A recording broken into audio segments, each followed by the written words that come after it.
Hola, bienvenidos. Este es el tutorial de entropía, en el cual vamos a ver todos los temas que están acá listados. Vamos a empezar.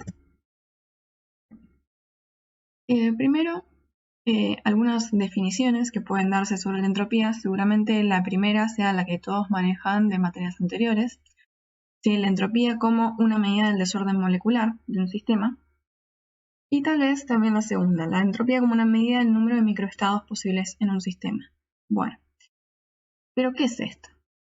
Nosotros en termodinámica tratamos con sistemas en estado de equilibrio desde un punto de vista macroscópico, es decir, lo miramos desde afuera y podemos definir todas las variables macroscópicas como presión, temperatura, composición, etc. y se encuentran fijas para ese estado. Bien, ahora, si nosotros a ese sistema que se encuentra en un estado macroscópico de equilibrio lo miramos desde un punto de vista microscópico, el número de microestados sería la cantidad de fotografías diferentes que yo puedo tomar de ese sistema. Veamos, por ejemplo, un sistema que se encuentra en estado gaseoso tiene mucha mayor libertad, ¿sí?, en cuanto a su conformación y a la forma en la que pueden ordenarse sus moléculas. Por lo tanto, voy a poder sacar muchas más fotografías diferentes de ese sistema en estado gaseoso que en estado sólido, donde las moléculas tienen un grado de libertad muchísimo menor para acomodarse de formas diferentes. A eso se refiere el número de microestados, que estaba muy relacionado con la definición del desorden molecular. Bien, imaginemos entonces ahora que tenemos un sistema y lo vamos enfriando, llevándolo desde el estado gaseoso, pasando por el estado líquido y llegando hasta un estado sólido. Claramente, el desorden molecular y el número de microestados de ese sistema en el estado sólido va a ser mucho menor que en el gaseoso. Y a medida que sigamos enfriando, podemos intuir que ese desorden va a continuar disminuyendo. Bien, esto está relacionado con la tercera ley de la termodinámica. Esta ley lo que define es el punto de inicio, digamos, para medir la entropía. Nos dice que la entropía de una sustancia pura, cristalina, a una temperatura de 0 Kelvin se define como 0. O sea que en ese caso no hay ninguna incertidumbre sobre el estado de las moléculas. Es decir, yo podría sacar una única fotografía de ese sistema desde un punto de vista microscópico. Bien, pero ahora vamos a lo que nosotros más vamos a utilizar y la definición que más nos va a interesar en esta materia, que es la entropía como una medida del nivel de organización de la energía y de su capacidad de generar trabajo. Imaginen que tenemos un pequeño reactor o un pequeño dispositivo, ¿sí?, que tiene un fluido dentro y al cual le entregamos trabajo y hacemos girar una paleta. El trabajo, que bueno, vamos adelantando que es una forma de energía ordenada, y vamos a entenderlo mejor en las clases siguientes, es entregado al sistema y el movimiento de la paleta aumenta la energía interna del mismo. Llegamos a un estado final en el que toda la energía que yo entregué en forma de trabajo debería estar dentro del sistema en forma de energía interna, ya que para este ejemplo lo vamos a considerar aislado, es decir, no tenemos pérdidas de calor. ¿Pero qué sucede? Ahora, con la misma cantidad de energía, en esta forma de energía interna, que es una forma de energía desordenada, no me permite volver a generar trabajo. Es decir, por más de que el sistema se encuentre en un estado desordenado y de alta temperatura, no va a hacer que esa paleta se mueva para devolver trabajo al medio, que es quien se lo entregó. Bueno, esto es lo que sucede en la mayoría de los procesos en este universo. La energía evoluciona de forma en que su calidad o su capacidad de generar trabajo disminuye. Bien, ahora vamos a trabajar un poco con la desigualdad de Clausius, que es la que encontramos acá en este recuadro violeta. Bien, ¿qué nos dice la desigualdad de Clausius? Nos habla sobre procesos cíclicos y nos dice que si nosotros sumamos todas las interacciones de calor que recibe o entrega ese sistema que está experimentando un proceso cíclico y las dividimos por la temperatura de la fuente de la cual provienen o hacia la cual se dirigen esos calores, toda esa gran suma nos va a dar siempre menor o igual que 0. La suma, en el caso límite, nos está definiendo una integral cíclica. Esta desigualdad hay muchísimas formas diferentes de demostrarla. Yo les elegí una que no es la que está en el Cengel, es la que está en el García. Pero bueno, acá les hago la demostración así no, para que no tengan que ir a buscarlo en otro libro, porque me pareció que es bastante más sencilla e intuitiva. Bien, ¿cómo se hace esta demostración? Supongamos que tenemos una máquina térmica que está recibiendo calor de varias fuentes, está generando trabajo y está rechazando un calor Q0 hacia la fuente T0, que vendría a ser en este caso la atmósfera. Bien. Ahora, lo que vamos a hacer es intentar restituir ambas fuentes que estuvieron entregando calor, introduciendo máquinas frigoríficas que les devuelvan una cantidad de calor que sea igual en magnitud y contraria en signo a la que entregaron a la máquina térmica, que es lo que tenemos acá. La máquina frigorífica 1 toma calor de la fuente AT0, que es la atmósfera, gracias a que recibe un trabajo, entrega calor a la fuente T1. Y acá tenemos detallado, ¿sí?, que la magnitud de ambos calores debe ser la misma para poder restituir esta fuente. Bien, lo mismo vamos a hacer con la máquina frigorífica 2. También va a interactuar con la atmósfera y va a restituir calor a la fuente T2 en igual magnitud y con signo contrario que el que entregó a la máquina térmica. Y obviamente también debe recibir un trabajo para no contradecir el segundo principio que ya vimos anteriormente. Si realizamos un balance de primera ley, tomando como sistema todo excepto la atmósfera, nos vamos a encontrar con que para que todo este sistema cumpla con el segundo principio de la termodinámica, tiene que pasar que el trabajo neto que genere deberá ser menor o igual que 0. Esto expresado en función de lo que está sucediendo, digamos, dentro de este sistema, sería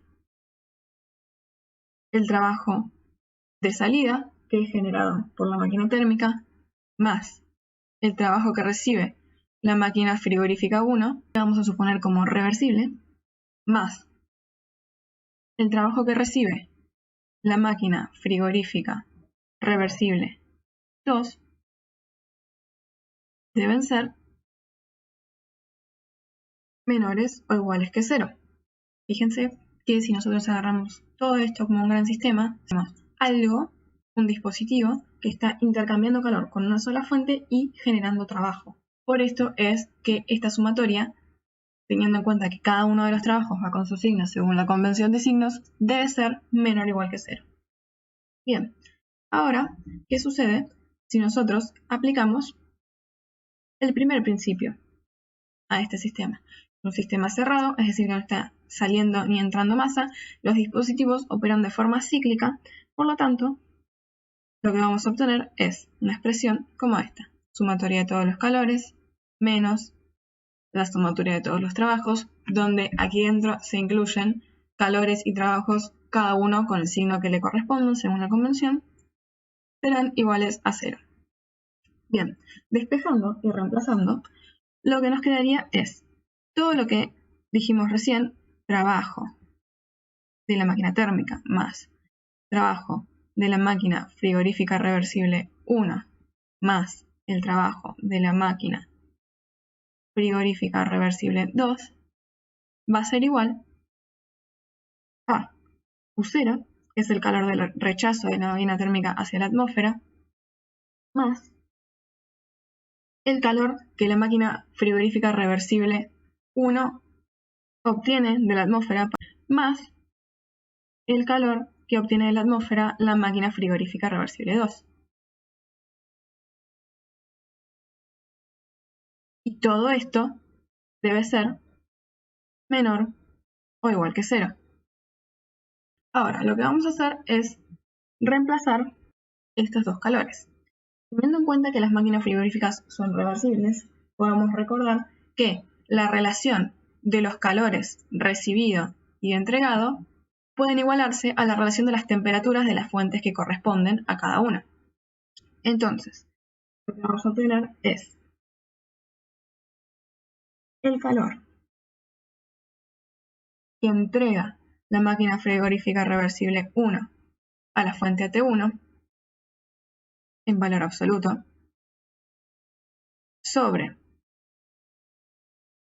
el calor que recibe esta máquina frigorífica reversible, serán iguales a, para este caso, temperatura T1 de la fuente 1 y en este caso, temperatura T0 de la atmósfera. Despejando, lo que vamos a obtener es una expresión por la cual podemos reemplazar este calor.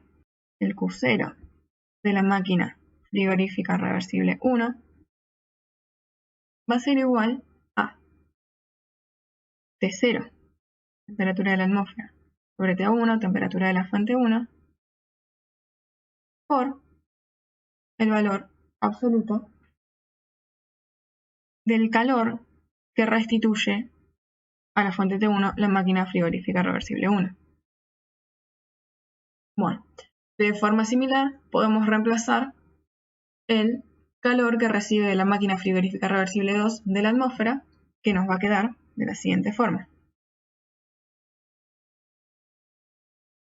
Calor que recibe la máquina frigorífica reversible 2 de la atmósfera va a ser igual a T0 sobre T2 por el valor absoluto del calor que restituye esta máquina frigorífica a la fuente T2. Q2 máquina frigorífica reversible 2. Bien, ahora podemos reemplazar todo esto acá arriba. Yo voy a borrar. Entonces, reemplazando estos resultados que obtuvimos en la expresión que teníamos anteriormente, esto nos va a quedar de la forma. Pero, que es el calor de rechazo de la máquina térmica original hacia la atmósfera, más T0 sobre T1 por el valor absoluto de el calor que restituye la máquina frigorífica reversible 1 a la fuente T1, más T0 sobre T2 sobre, el valor absoluto del calor que restituye la máquina frigorífica reversible 2 a la fuente T2, todo esto menor o igual que 0. Si dividimos todo por T0, lo que vamos a obtener es Q0 sobre T0 más el valor absoluto de el calor que restituye la máquina frigorífica reversible 1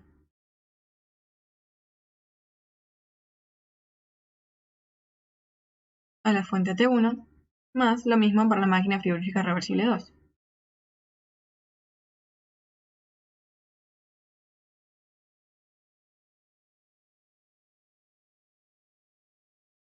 Y, por lo que habíamos dicho anteriormente, yo este calor puedo reemplazarlo por Q1 y este calor puedo reemplazarlo por Q2.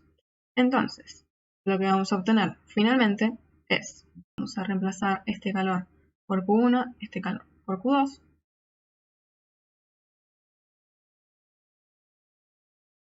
Y vamos a llegar a esta expresión. Fíjense que no es más que la sumatoria de los Q sub i sobre las T sub i de cada una de las fuentes y nos quedó menor o igual que 0. Bien, esto en el límite tiende a la expresión de la desigualdad de Clausius, la integral cíclica de los Q sub i sobre los T sub i menor o igual a 0. Es decir, que hemos llegado a demostrar, para este caso, la desigualdad de Clausius. Y si nosotros empezamos a introducir más y más y más y más fuentes, lo que vamos a encontrar es que simplemente se nos van a seguir sumando términos de esta característica, ¿sí? El calor intercambiado debido a esa fuente sobre la temperatura de la fuente a esta presión y vamos a llegar a esta conclusión. Bien, demostrada la desigualdad de Clausius, vamos a seguir. Algo importante es que en casos al menos internamente reversibles, es decir, casos reversibles que son externa e internamente reversibles o son externamente reversibles, esta desigualdad, ¿sí?, tiende a la igualdad, que es esta expresión que tenemos acá. Bien, para este caso de procesos internamente reversibles, fíjense que si la integral cíclica de el diferencial de Q sobre T es igual a 0, acá matemáticamente nos queda definida una función de estado. Esa función de estado, ¿sí?, se simboliza con la letra S y es nada más y nada menos que la entropía. Es decir, que si nosotros evaluamos esta integral entre un punto 1 y un punto 2 y queremos calcular el cambio de esa función, simplemente lo que tenemos que hacer es restar el valor de esa función en el punto 2 menos el valor de esa función en el punto 1. Porque como ya dijimos, esta es una función de estado y depende solamente de los estados final e inicial. Bien, importante, esto solamente queda definido para el caso internamente reversible. Para los casos irreversibles se cumple la desigualdad y fíjense que acá no queda definida ninguna función de estado. Bien, bueno, aclaraciones. Recuerden siempre que calor y trabajo son diferenciales inexactas, ¿sí? Que lo que es función de estado es la entropía, ¿sí?, que queda definida solamente para el caso internamente reversible de la desigualdad de Clausius. Las unidades en las que se va a medir la entropía, ¿sí?, fíjense que se puede ver claramente a partir de las magnitudes que relaciona, van a ser unidades de energía sobre unidades de temperatura absoluta. En nuestro caso, que usamos el sistema internacional, la unidad de temperatura que vamos a usar siempre va a ser el Kelvin y la energía va a depender del problema que estemos resolviendo, cuál va a ser la que nos quede más cómoda, en función de todos los datos que tengamos. Bueno, los valores absolutos de entropía, como habíamos hablado hace un rato, se determinan a partir de la tercera ley, pero nosotros vamos a trabajar prácticamente siempre con cambios de entropía, ¿sí? Variación de entropía entre un estado y otro, entre la entrada y la salida de un proceso, etc. Fíjense algo interesante, que es que como la entropía está definida para el camino reversible, este es, digamos, imagínense el camino a través del cual se calculan y se tabulan, ¿sí?, las entropías para los distintos estados. Pero ¿qué pasa? Si mi proceso es irreversible, al ser la entropía una función de estado, que depende solamente del estado inicial y final, si mi proceso irreversible inicia y finaliza en los mismos estados que el proceso reversible, el cambio de entropía va a ser exactamente el mismo, ¿sí?, sea el proceso reversible o no, porque es una función de estado. Bien, esto ya lo aclaramos. La integral, ¿sí?, del diferencial de Q sobre T da solamente la entropía en casos internamente reversibles o totalmente reversibles. Y acá vamos a analizar un caso particular que nos va a servir bastante para los ejercicios que vamos a tener que resolver después. Fíjense, ¿qué es lo que sucede en procesos isotérmicos de transferencia de calor? Es decir, en los que esta temperatura es constante. Al ser una constante, la temperatura puede salir fuera de la integral y lo único que nos queda por integral es el diferencial de calor internamente reversible entre los estados 1 y 2. Es decir, que finalmente el cambio de entropía nos va a quedar simplemente como Q sobre T0, donde T0 es una temperatura constante. Esto es muy útil cuando trabajamos con máquinas térmicas para calcular los cambios de entropía de fuentes y sumideros que interaccionan con esa máquina térmica. Ahora, lo que vamos a hacer es intentar plantear el principio de incremento de la entropía. Ustedes recuerdan que para energía teníamos un principio de conservación. Bueno, ya les adelanto que eso no existe en el caso de la entropía. Lo que existe es un principio de su incremento. Bien, vamos a considerar que tenemos un sistema cerrado, ¿sí?, que experimenta el siguiente ciclo. Pasa de un estado 1 a un estado 2 a través de un proceso que puede ser reversible o no, y vuelve del estado 2 al estado 1 a través de un proceso internamente reversible. Para este ciclo vamos a plantear la desigualdad de Clausius. La integral la podemos dividir en dos grandes partes, el proceso 1,2 y el proceso 2,1, que es internamente reversible. Y fíjense que en este caso internamente reversible, lo que me queda definido es básicamente un cambio de entropía, el cual vamos a proceder a reemplazar. Ahora, despejando, ¿sí?, este cambio de entropía entre los estados 1 y 2, vamos a llegar a la siguiente conclusión. El cambio de entropía que sufre el sistema va a ser mayor o igual que la transferencia de entropía por medio de calor, que en un sistema cerrado es el único mecanismo de transferencia de entropía. Como ya podrán imaginar, para los casos internamente reversibles se cumple la igualdad y para los irreversibles se cumple la desigualdad. Vamos a quedarnos un ratito acá y vamos a analizar esto. El cambio de entropía que sufre el sistema es mayor a la entropía que se le transfirió. Para que esto sea posible, la única opción que nos queda es que se esté generando entropía dentro del sistema. Entonces, para plantear esto como una igualdad, lo que tenemos que hacer es adicionar un término de entropía generada. En este caso, va a ser siempre mayor que 0. ¿Sí? En el caso internamente reversible, vemos que el término de entropía generada toma el valor 0. Bien. Ahora, ¿qué pasa si planteamos este principio de incremento para un sistema que se encuentra aislado, es decir, que no transfiere calor? El cambio de entropía del sistema es igual a la transferencia por medio de calor más la entropía generada, nos va a quedar directamente igual a la entropía generada porque no existe transferencia de calor. Y como habíamos dicho, la entropía generada debe ser mayor o igual que 0, por lo tanto también debe serlo el cambio de entropía de ese sistema aislado. Acá llegamos a lo que realmente es el principio de incremento de la entropía, que nos dice que la entropía de un sistema aislado siempre aumenta durante un proceso irreversible o permanece constante en el caso límite de uno reversible, en el que se acuerdan que esta entropía generada era igual a 0, es decir que el cambio se mantendría igual a 0, es decir, entropía final igual a entropía inicial. Bien, entonces, como conclusión, la entropía de un sistema aislado nunca disminuye. Ahora, lo que podemos hacer es, imagínense que yo tomo mi sistema y todo el entorno que rodea al sistema como un solo gran sistema que se encuentra aislado, que yo podría decir que no intercambia calor con ningún otro sistema, porque estoy englobando todos los sistemas posibles dentro de mi sistema aislado. Bien, para este caso también debería cumplirse que la entropía generada sea mayor o igual que 0. A este sistema más entorno lo vamos a definir como universo. El cambio de entropía del universo sí equivale a la suma de los cambios de entropía del sistema y de su entorno. En el caso de un sistema aislado, ¿sí? ¿Cómo modelizamos a este universo que incluye todos los sistemas posibles? La entropía generada y, por lo tanto, el cambio de entropía serán mayores o iguales que 0. ¿Esto qué es lo que nos dice? Que como en la realidad ningún proceso es realmente reversible, la entropía del universo siempre se encuentra en aumento.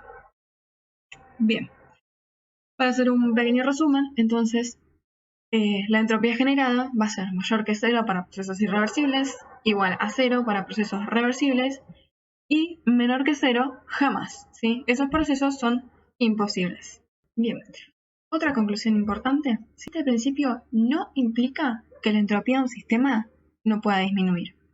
Solo implica que la generación de entropía no puede ser negativa y que la entropía del universo no puede disminuir, donde recuerden que el universo incluye tanto al sistema como a su entorno.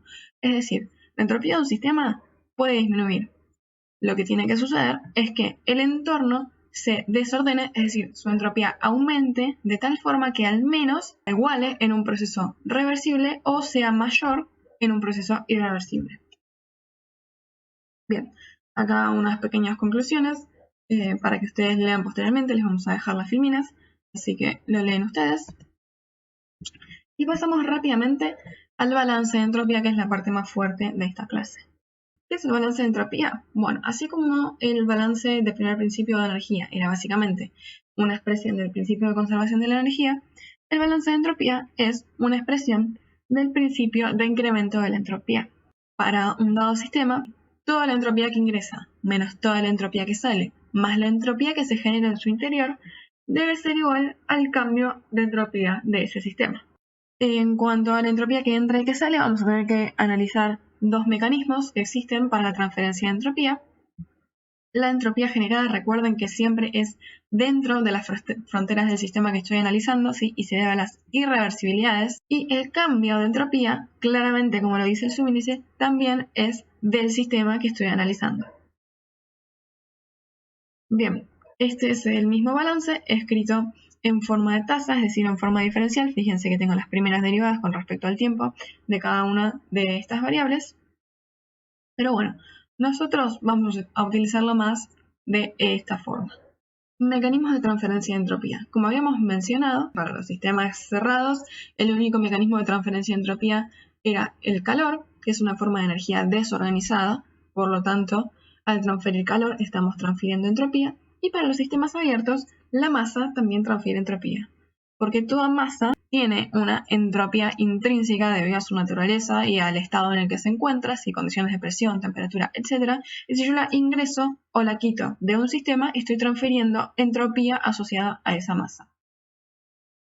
Bien, ¿qué pasa con el trabajo? El trabajo, al ser una forma de energía ordenada, no transfiere entropía. Entonces no nos va a aparecer en nuestro balance de entropía. Entonces, básicamente, transferimos entropía por ingreso de masa, por ingreso de calor, que tienen entropías asociadas. Estas hacen aumentar la entropía del sistema. Y de alguna forma quitamos entropía del sistema si hacemos disminuir su entropía extrayendo masa o extrayendo calor. Y recuerden siempre que los términos de cambio de entropía y entropía generada se refieren a lo que está dentro de las fronteras del sistema que estoy analizando. En cuanto al término de entropía generada, bueno, como dijimos recién, se refiere a la entropía que se genera dentro de las fronteras del sistema debido a las irreversibilidades del proceso. Para los casos internamente reversibles, la entropía generada es igual a 0 dentro del sistema, pero, como venimos diciendo, eso nada implica sobre lo que suceda afuera en el medio, sí habrá que analizarlo aparte. Bien, y si queremos analizar la entropía total generada durante un proceso, es decir, dentro del sistema y en el entorno, lo que tenemos que hacer es plantear, como tenemos acá, un sistema extendido que involucre tanto mi entorno como mi sistema. Bueno, y una cosa importante es que cuando evaluamos la transferencia de entropía entre el sistema extendido y los alrededores de este sistema extendido, la temperatura de la frontera se considera como la temperatura del ambiente. Bien, entonces acá llegamos a nuestro balance general de entropía, en el que tenemos los términos de transferencia de entropía por masa y por calor, que son estos. El término de entropía generada y el término del cambio de entropía del sistema, que puede expresarse de esta forma. Masa final por entropía final menos masa inicial por entropía inicial, teniendo en cuenta que puede existir el caso en que estas masas sean diferentes. Para sistemas en estado estacionario, que son la mayoría de los sistemas con los que vamos a trabajar, el término de cambio de entropía del sistema, es decir, este y este, que son el mismo, van a ser iguales a 0, ¿sí? Porque las propiedades de ese sistema no van a cambiar con el tiempo. Para un sistema cerrado, no hay masa que ingrese, tampoco hay masa que salga, por lo tanto, estos términos de transferencia de entropía debido a la masa van a ser iguales a 0. En el caso de que tengamos un sistema adiabático, el término de transferencia de entropía debido a calor va a ser 0. Y en el caso de un proceso internamente reversible o que queramos evaluar el rendimiento máximo que podría tener un equipo o ese tipo de cosas, el término de entropía generada va a ser igual a 0. Estos son los 4 casos particulares que podemos tener a partir de nuestro balance general. La idea siempre es plantear el balance general y ver frente a qué caso particular nos encontramos para poder simplificarlo. Estuvimos hablando mucho del balance de entropía, pero hasta ahora no sabemos cómo calcular la entropía en un estado, en otro, los cambios de entropía. Para eso, lo primero que vamos a hacer es introducir un nuevo diagrama de estado, que es el diagrama temperatura-entropía. Recordando que la entropía es una función de estado, claramente puedo representarla como una coordenada en este tipo de diagramas. Bueno, para mezclas líquido-vapor, el diagrama temperatura-entropía tiene esta forma, en la que la campana de vapor es muchísimo más simétrica que en los diagramas PV, nos queda mucho más alargada. La forma de trabajo es exactamente la misma. La entropía está tabulada así en las tablas de vapor de agua o de refrigerantes con respecto a una cierta referencia y se opera exactamente de la misma forma. En la zona de mezclas líquido-vapor vamos a tener la tabla de saturación que tiene tabulados todos los valores que corresponden a esta línea, la línea de vapor saturado y la línea de líquido saturado. Vamos a necesitar una sola variable o presión o temperatura y lo que sí vamos a necesitar conocer es el título para poder calcular la entropía en ese estado. En el caso de vapor sobrecalentado iremos a las tablas correspondientes a las cuales tenemos que ingresar mínimamente con 2 variables y directamente vamos a obtener el valor de entropía. Y en el caso de que tengamos un líquido comprimido, podemos hacer la aproximación de la entropía del líquido comprimido a través de la entropía del líquido saturado, es decir, tabla de saturación, valor del líquido saturado, a la temperatura que corresponda. Bien, acá tenemos un poco más detallado el diagrama TS. Fíjense lo simétrica que es la campana. En línea llena aparecen las isobaras, son estas dos. Y en línea punteada aparecen las isocoras o líneas de volumen constante. Fíjense que hay una leve diferencia entre las pendientes, ¿sí? La de la isocora es un poco mayor que la de la isobara. ¿Cuál es la utilidad del diagrama TS? Que cuando yo tengo un proceso y lo dibujo en el diagrama TS, debido a la definición de entropía, si yo este proceso entre los estados inicial y final, o sea 1 y 2, el área bajo la curva, lo que me va a representar es la transferencia de calor durante un proceso internamente reversible. Fíjense que si yo de acá despejo el diferencial de Q, esto me va a quedar como diferencial de Q igual a diferencial de S por T. Entonces, integrando este área, me va a dar el calor transferido en un proceso internamente reversible. Para procesos que son irreversibles, este área no tiene ningún significado. Bien, y ahora vamos al siguiente diagrama, sí, que es el diagrama de Mollier o diagrama entalpía-entropía. Este diagrama es muy útil porque de alguna forma para ciertos equipos nos permite relacionar el primer principio y el segundo en un solo diagrama y vemos gráficamente cosas importantes que nos sirven para orientarnos en la resolución de los problemas. Fíjense, entalpía específica versus entropía específica. Si yo me muevo a lo largo del eje Y, lo que leo son cambios de entalpía, y si yo me muevo a lo largo del eje X, lo que leo son cambios de entropía. Es decir, dibujando el proceso en los estados 1 y 2, ya directamente puedo leer del diagrama estos dos cambios que me van a interesar para resolver los problemas. Voy a mostrarles ahora cómo se ven estos dos diagramas en el termograph. Acá lo tenemos. Vamos a ir primero al diagrama temperatura-entropía. Fíjense lo que les decía de la campana supersimétrica, ¿sí? Nada que ver con el diagrama PV que veníamos viendo, en que esta cosa extraña y deforme es la campana, ¿sí?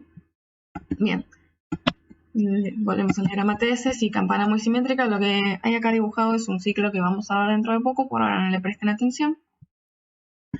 Y ahora les voy a mostrar el diagrama HS, ¿sí? Entalpía-entropía o diagrama de Mollier. Fíjense que es bastante alargada esta campana. En las tablas y diagramas ya tienen este diagrama de Mollier para el agua, que es creo que prácticamente el único que vamos a utilizar, porque bueno, hacerlo a mano es un poco complicado. Bien, entonces, volviendo a la presentación, vamos a continuar con este cálculo de entropía.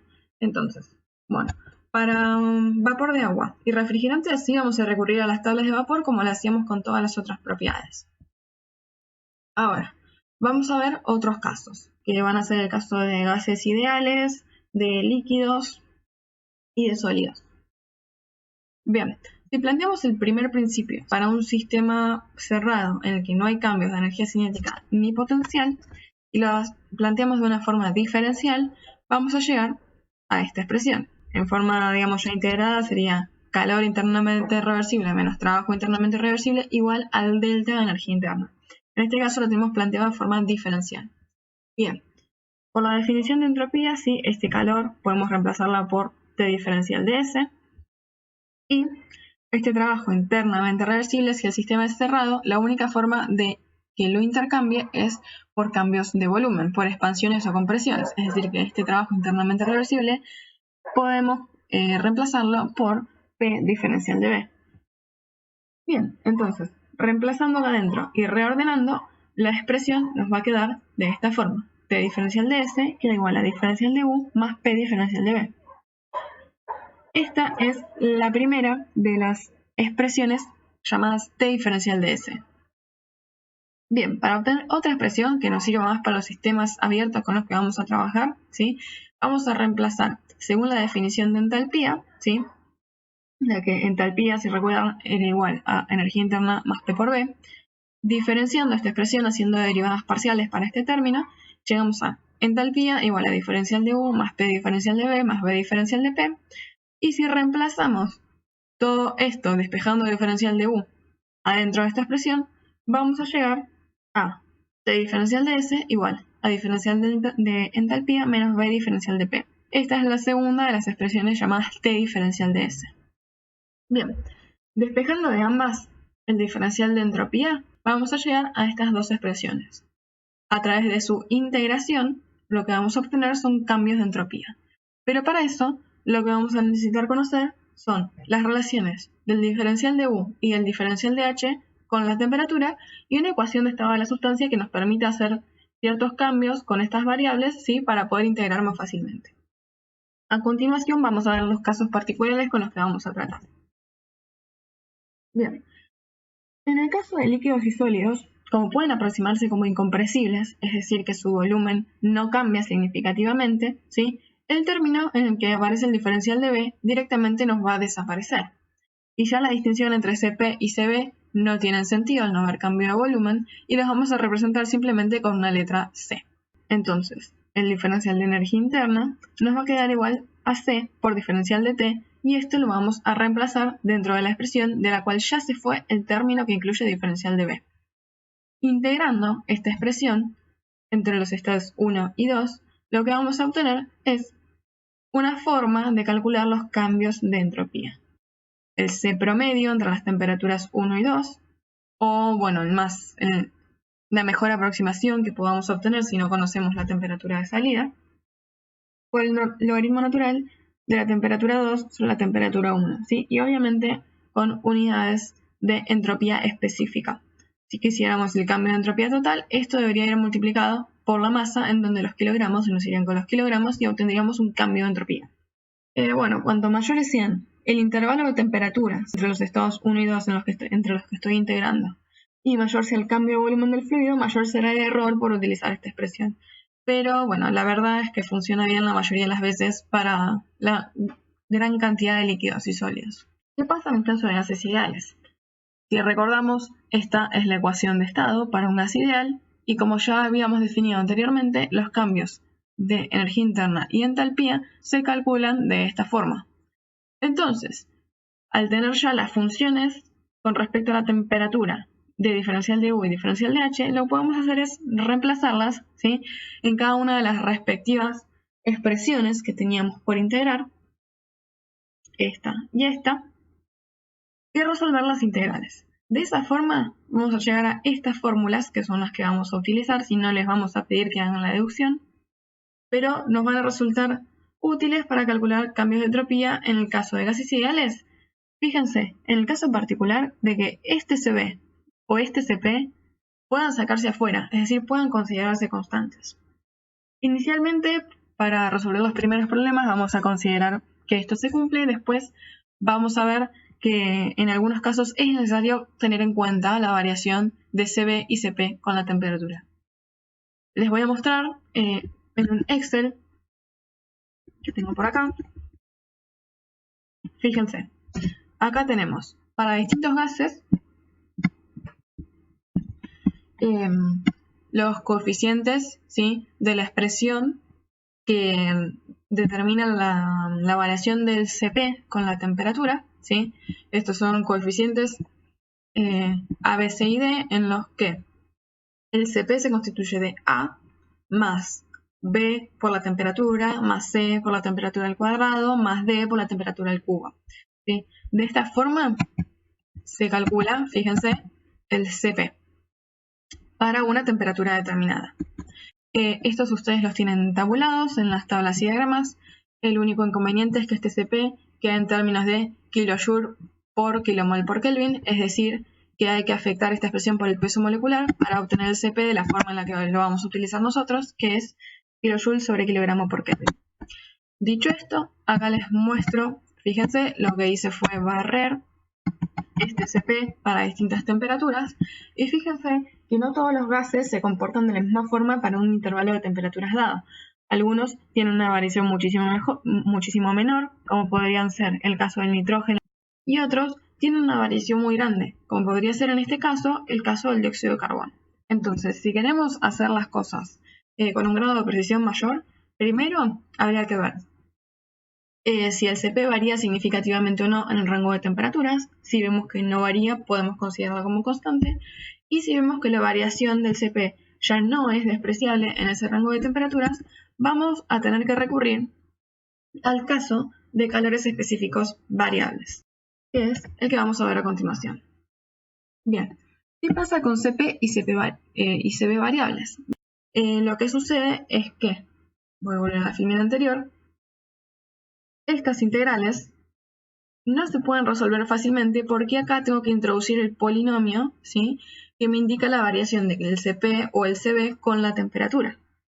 Y después recién podría integrar y resolver. Y la integral me quedaría diferente para cada tipo de gas porque cada tipo de gas tiene distintos coeficientes. Entonces, lo que se hizo fue tabular una función S0 que justamente tiene en cuenta esta variación, ¿sí?, la dependencia de la entropía con la temperatura, solamente ese término de las dos integrales que tenemos para resolver, en función del CP. Quien confeccionó la tabla sí ya hizo todo el trabajo por nosotros. Nos da para distintas temperaturas el valor de esta función S0, que es digamos, la parte de la entropía que es dependiente de la temperatura. Entonces, lo que nosotros hacemos es directamente ir a buscar a la tabla este cambio, ¿sí?, que es el que correspondería a la resolución de esta integral que es complicada o tediosa y diferente para cada tipo de gas. Vamos a la tabla que corresponda para aire, para oxígeno o para lo que sea, buscamos este cambio y lo único que hacemos es adicionar el otro pedazo si la integral que era sencilla de resolver en función de las presiones. La tabla tiene una estructura así, están enlistadas las temperaturas en Kelvin y los valores de las funciones S0. Entonces, si yo quiero calcular el cambio de entropía entre un estado a 320 Kelvin y otro a 300, lo que hago es restar las funciones S0 y después corregir por la variación de la entropía con la presión. Recuerden siempre que en estas expresiones todas las constantes de los gases son las constantes particulares, ¿sí?, que son las que hacen además que esto nos quede por unidad de masa, es decir, en forma específica. Acá tenemos entonces un pequeño resumen. Para líquidos y sólidos, el considerarlos incompresibles nos simplifica la resolución de la integral y bueno, quedan las expresiones que ya vimos. En el caso de gases, podemos tener gases reales en los cuales recurrimos a tablas de vapor o gases ideales en los que tenemos que distinguir el caso de CP constante, en el que directamente se integra la expresión con un CP promedio, y el caso de CP variable en el que hay que recurrir a las tablas en las que está la función S0 y sumarles la dependencia con la presión. Vamos a ya la última parte de esta clase, que son los procesos isentrópicos. ¿Qué es un proceso isentrópico? Básicamente es un proceso en el que la entropía de la masa fija que estamos analizando no cambia durante el proceso. Es decir, la entropía se mantiene constante. Si nosotros graficamos un proceso isentrópico en el diagrama TS, nos tiene que quedar una línea vertical consistente con esta entropía constante. Fíjense, la entropía del estado 2 es igual a la entropía del estado 1. Y la línea es vertical. Acá, bueno, lo tenemos graficado en el caso de un vapor de agua o refrigerante, etcétera, que presenta campana de vapor. Y bueno, dependiendo del sentido del proceso, obviamente estaremos hablando de una expansión o de una compresión.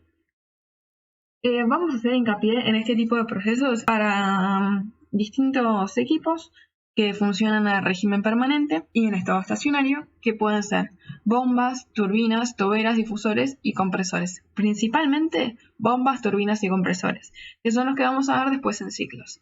¿Y por qué nos importan tanto los procesos isentrópicos para estos equipos? Porque definen su idealidad. Los procesos isentrópicos siempre tienen, digamos, facilidades de cálculo. Podemos calcular fácilmente propiedades de los estados ya sea inicial o final, y después lo que vamos a hacer es definir un rendimiento que nos relaciona el proceso real que ocurre en ese equipo con el proceso idealizado que es el isentrópico. ¿Sí? Es decir, el proceso isentrópico lo utilizamos como un modelo idealizado para todos los procesos reales. ¿Sí? Además, obviamente a través de una eficiencia nos va a permitir definir qué tan cerca de la idealidad se encuentra nuestro equipo. En el caso de procesos isentrópicos para gases ideales, ¿sí? Fíjense que sí, las ecuaciones de cambio de entropía que a las que llegamos recién para CPs constantes las igualamos a 0, tratarse de procesos isentrópicos. Despejando, vamos a llegar a este tipo de expresiones.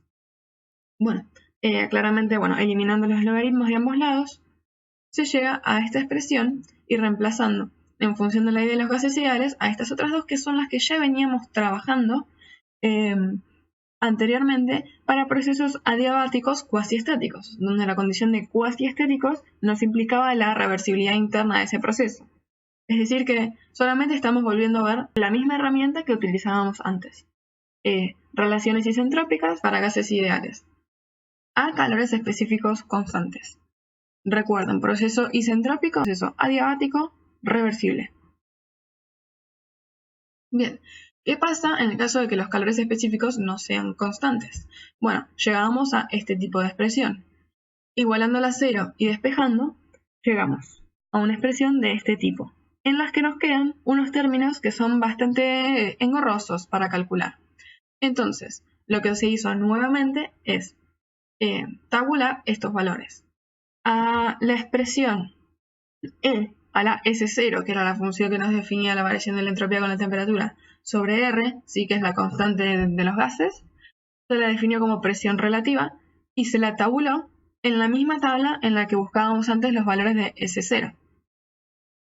Bien, entonces, finalmente, esta expresión nos queda P2 sobre P1 igual a presión relativa 2 sobre presión relativa 1, que están tabuladas en función de la temperatura. Y esta es la gran facilidad que tiene esta forma de utilizar las relaciones isentrópicas.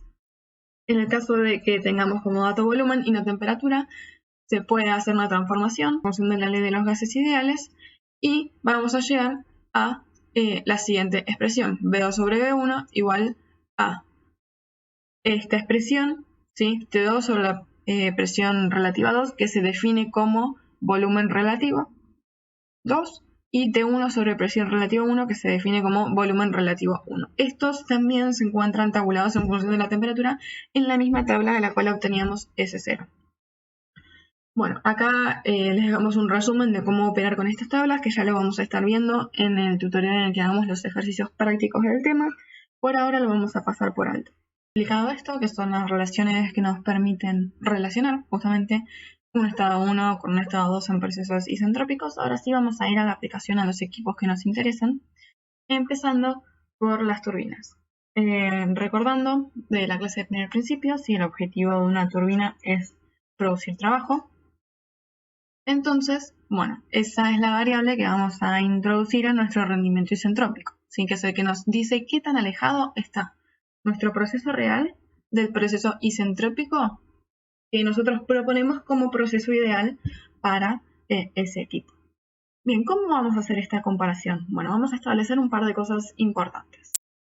Vamos a comparar para iguales estados iniciales, es decir, el vapor en este caso sí ingresa en las mismas condiciones tanto a la turbina isentrópica inexistente, en realidad ideal, sí que yo estoy planteando, como a la turbina real.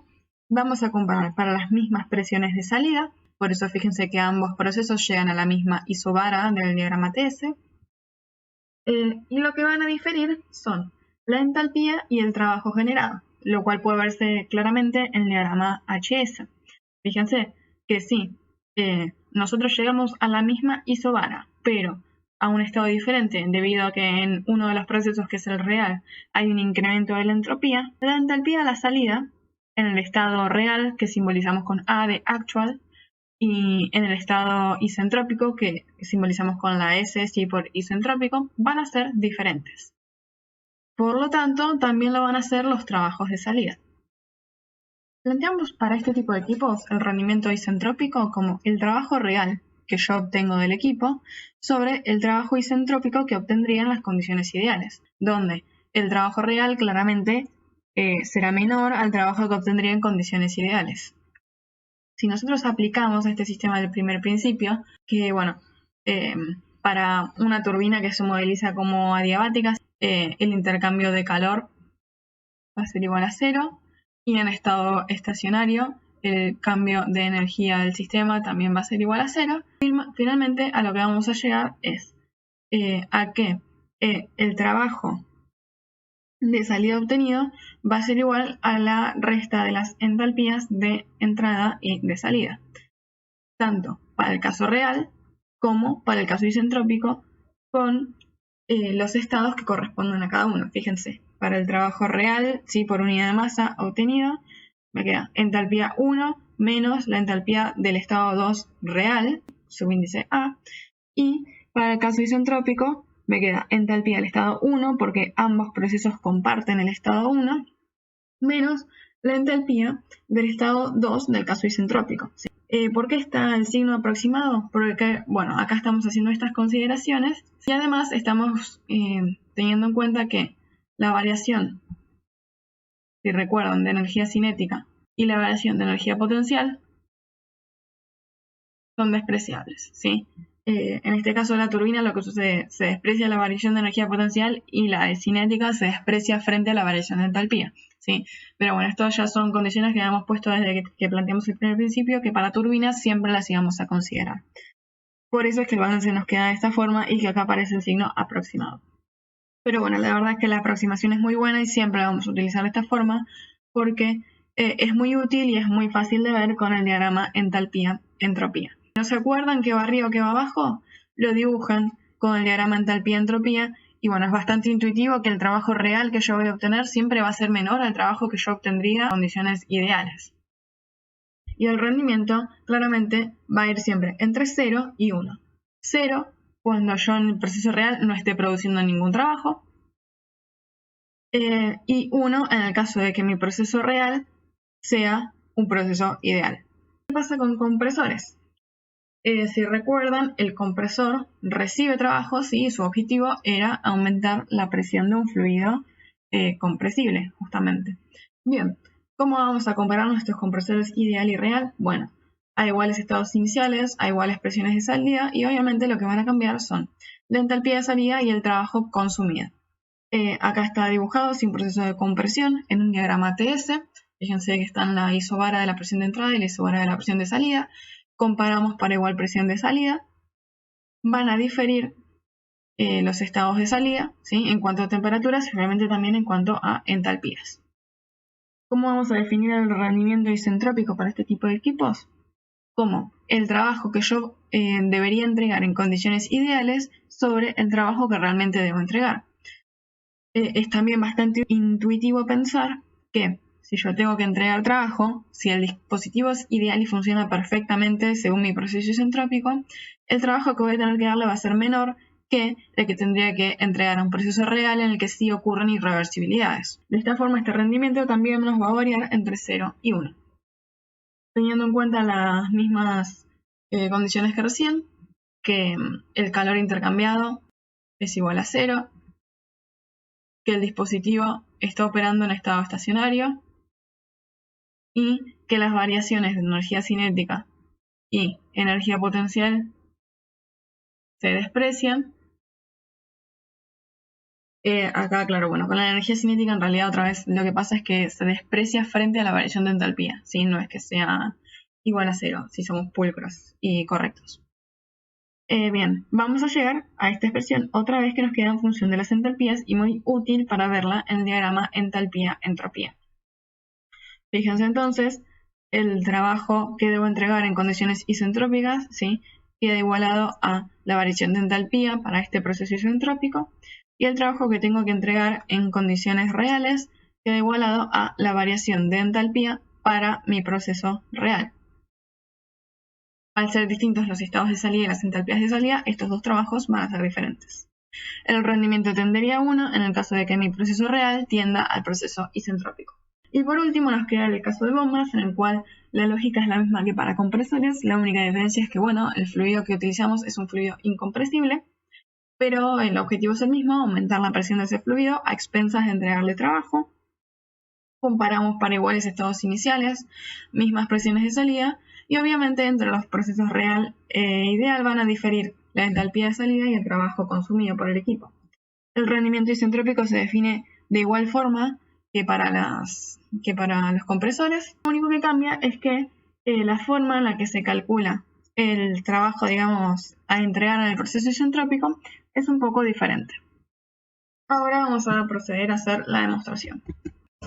Vamos a plantear el primer principio, ¿sí?, de forma diferencial para un dispositivo reversible. Entonces esto nos va a quedar de la forma: diferencial de calor reversible menos diferencial de trabajo reversible menos la variación de la entalpía más la variación de la energía cinética más la variación de la energía potencial, igual a 0 en un caso de un dispositivo operando en estado estacionario. Y este menos viene de que al integrar esto se evalúa un final menos inicial, y de este lado del balance nosotros lo contabilizamos como inicial menos final, por eso aparece este menos. Y recordamos, el diferencial de calor reversible, debido a la definición de entropía, lo podemos reemplazar por T diferencial de S, y a su vez, de la relación T diferencial de S que vimos anteriormente, esto lo podemos reemplazar como diferencial de entalpía menos el volumen específico por el diferencial de presión. Entonces, reemplazando en esta expresión y reordenando, nos va a quedar de la forma: menos diferencial de trabajo reversible igual a B por diferencial de P más diferencial de energía cinética más diferencial de energía potencial. Bueno, porque este diferencial de entalpía se nos va a terminar cancelando con este. Bueno, integrando entonces entre estados 1 y 2, ¿sí?, el trabajo reversible que debo entregar. Ya si yo asumo que el trabajo es a entregar, puedo sacarle el signo menos, ¿sí?, por la convención de signos, e integramos entre los estados 1 y 2, B diferencial de P más diferencial de energía cinética más diferencial de energía potencial. Bueno, en la mayoría de los casos esto va a poder igualarse a 0, pero por ahora les voy a dar la solución general de la integral. Esto nos va a quedar de la forma: si en la bomba, al trabajar con un fluido incompresible, el volumen específico puede considerarse constante, puede salir fuera de la integral, y esto nos va a quedar como volumen específico por presión en el estado 2 menos presión en el estado 1, más la variación de la energía cinética, que si recuerdan de materias anteriores es igual a velocidad en el estado 2 al cuadrado menos velocidad en el estado 1 al cuadrado sobre 2, más la variación de la energía potencial, que es igual a G por la altura 2 menos la altura 1. Y bueno, esto a lo que llegamos es la ecuación de Bernoulli, que probablemente hayan visto en física 1. Para lo que vamos a hacer nosotros, vamos a considerar despreciables las variaciones de energía cinética y de energía potencial, y entonces el trabajo reversible nos va a quedar como volumen específico por presión 2 menos presión 1, que es el resultado al que pretendíamos llegar. Entonces, este trabajo asociado al proceso que es internamente reversible y adiabático, ¿sí?, lo vamos a reemplazar en el rendimiento isentrópico. Y bueno, para el proceso real simplemente vamos a calcular ese trabajo como la diferencia de las entalpías, como veníamos viendo para los compresores.